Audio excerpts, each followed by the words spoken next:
Hello and welcome back to TEW 2016, the branding solution, and tonight is Smackdown, and we're going to go straight into the matches. Pre-show, as always, borrowed from NXT. Quite often we have Angel Williams and Cheryl Evans, Bad and Beautiful, winning with a performance up to the 50s between the two of them, which is good. Poor match, but all we need is them to win a few.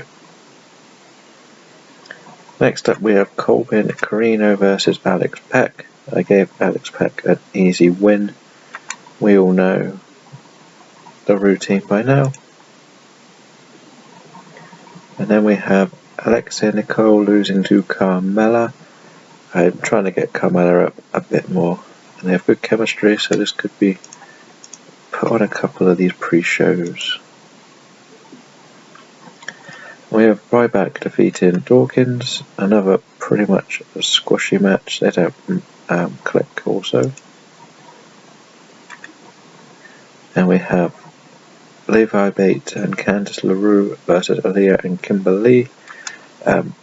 These two are basically in a rivalry with Nia Jax, squashing them eventually. So I have to do something to push them a little bit in the pre-show. And these two are both potential if we go to an all-women show. And then we have Rusev destroying Dave Finlay Jr. Just wanted Rusev to have a win. A 79 in the ring is good to see. And we have Alicia Fox beating Makoto. I really think this could be a future star Makoto, but popularity is terrible. Okay, we start the show for 93A where John Cena's in the ring telling Seth that he's going to beat Cody Rhodes one more time, head into SummerSlam and take the title off Rollins, which leads to Rollins coming out warning Cena that he isn't the only enemy and the chosen ones are not the only enemies he has. Preparing for SummerSlam, he'll be facing Rusev next week in the main event of Smackdown. I think I need one more test because we lost Bad News. It was meant to be a 4-week run-up.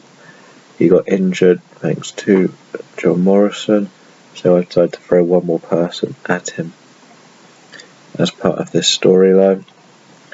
And I've also done this match as the opener, so it's not going to be a good rating because it's about the fourth time. This will be the last time they face each other in a long time. I can't do this match again. It's simple as that. And after SummerSlam, we will have to worry about the chosen ones around the storyline for a while.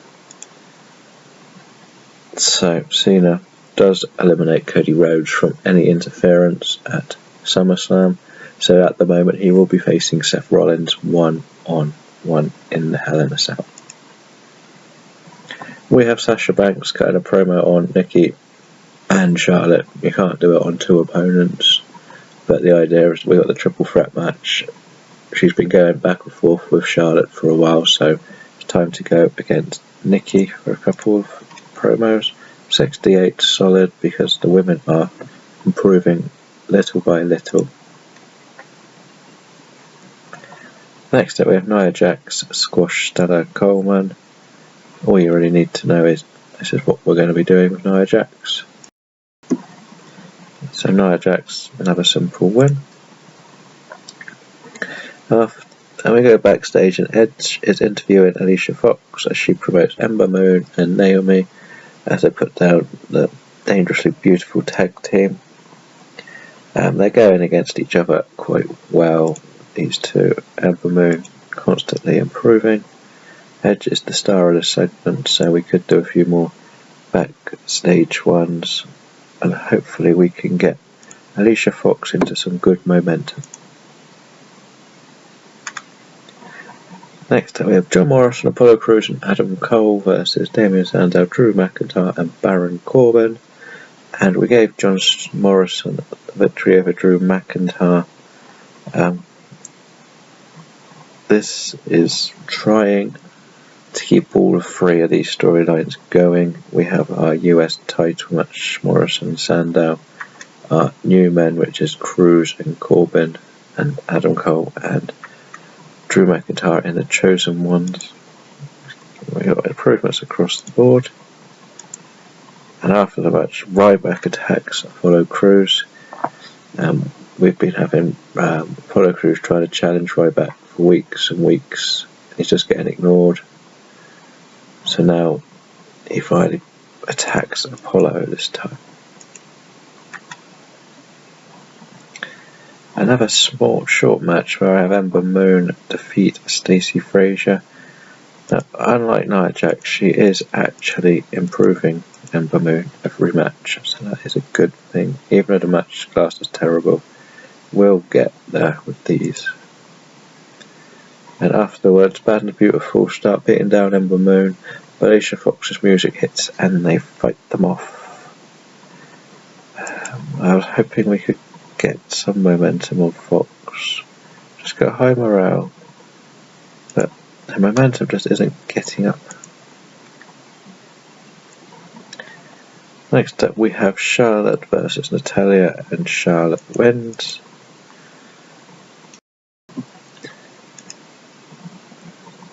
And this should lead to Edge booking a series of matches. He's booked Charlotte versus Becky, Nikki versus Paige, and Sasha versus Emma. They're all going to face each other next week on Smackdown, but on the go home show before SummerSlam. I've already done it, so we're ready. Next up we have Alexa Bliss and the Culture Club defeating Asuka and the Forgotten Generation. I went for Alexa to get the win solely because I need her a bit more popular for this title match with Asuka. I am impressed with Peyton Royce and Billie Kay improving week in, week out. As when they started, they were on the 30s, so even Asuka's jumped up a lot, which is very good. Seth Rollins cuts a promo that he will be sending his final message to John Cena at the contract signing next week on Smackdown, and that has been already planned. We're getting penalised because JoJo's not that good on the announce. I'm taking a punt on putting JoJo on there because if I do go all women, I want to try and have at least one, maybe two women on the commentators table. And JoJo and Renee Young are my first two choices, or only choices. Bray Wyatt gets an easy win over Lance Rush. It's just trying to give Bray Wyatt more and more wins. And then he cuts a promo on Sheamus telling him at SummerSlam, he won't be facing me, you'll be facing my demon. And Bray Wyatt's demon is obviously Finn Balor. So I'm going to have Sheamus versus Finn Balor. And Bray Wyatt pretty much taking the night off as such. And 87 is a great rating. And my main event is Daniel Bryan defeating Sheamus with submission. And Bray Wyatt distracted Sheamus during the match. I'm reasonably happy with the match itself.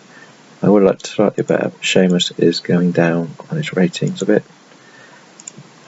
Post-match, Rusev brutalises Daniel Bryan and then tells him that at SummerSlam there will be an I Quit match between the two of them, which I think could be a good match to have. I like these two as a pairing, so we'll continue that idea. And the show, I reckon, probably got me about a 75. 77, I'm happy enough with that.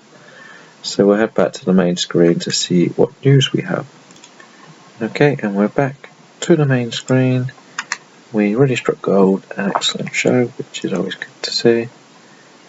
Jules Robertson is dating someone out of the industry. Alicia Fox is unhappy, and all she's been doing is winning. I don't quite understand, but never mind. Creative meeting. Who is hot?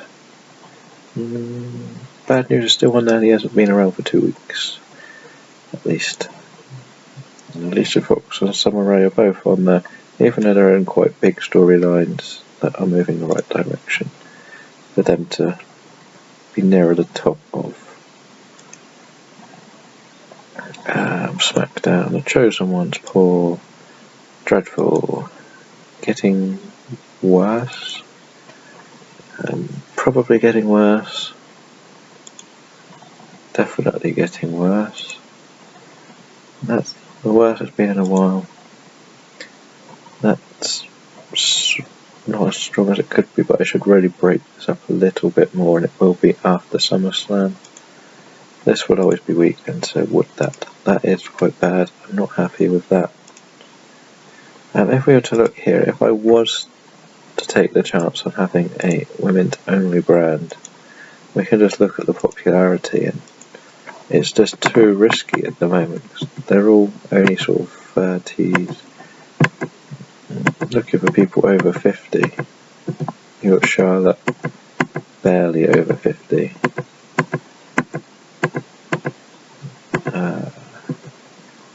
Who else do we have nearer than that? Nikki's 54, Paige is nearly 50, Sasha's, I think, the highest on here, apart from Stephanie, and that's not too much better. So it's sort of like, there's not much. It is too risky to do it now, but we're ready to pull the trigger very soon, I think. So that will conclude this show. We'll be back with Shockwave next time, and then it will be SummerSlam week. Thank you all for watching.